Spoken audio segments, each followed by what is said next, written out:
මම සහන් බණ්ඩාර දැනට මම ටොයොටා ලංකා වත්තල ප්‍රධාන ශාඛාවේ සේවාංශයේ ප්‍රධානියා ලෙස කටයුතු කරනවා.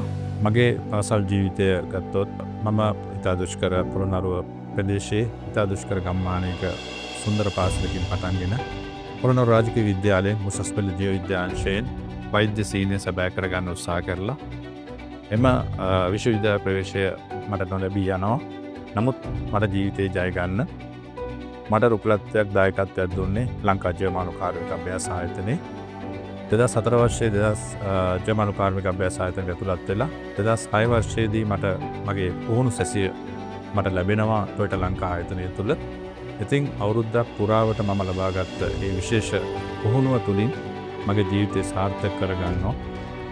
ඒ ජීවිතය සාර්ථක කරගෙන 2012 වර්ෂයේදී නැවතත් මම ටොයොටා ලංකා ආයතනය තුළට පුහුණු කාර්මිකයෙකු ලෙස ඉතාම අතරම සේවාංශය තුළ පවතින පහළම සේවා තනතුරක් වන පුහුණු සේවා ටෙක්නිෂියන් කෙනෙක් විදිහට මම මගේ ජීවිතේ පටන් ගන්නවා ටොයොටා ලංකා ආයතනය තුළ.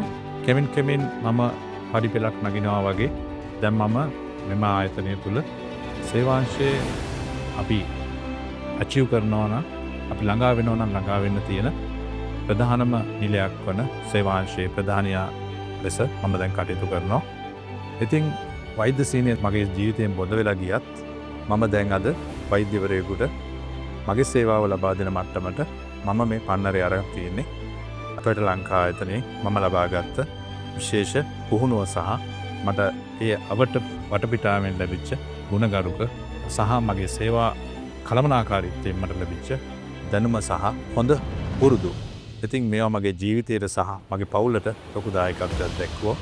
ඒ වගේම මට කියන්න තියෙන්නේ ඕනම කෙනෙකුට තමන්ගේ ජීවිතයේ අවස්ථාවක් නොලැබුණත් පහළ මට්ටමක ඉඳලා වුණත් ටොයොටා ලංකා ආයතනයේ එම තමන්ගේ උත්සාහය සහ කැපකිරීම තුළින් ජීවිතේ ජය ගන්න හොඳ තෝතැන්නක් කියලා මට කියන්න පුළුවන්.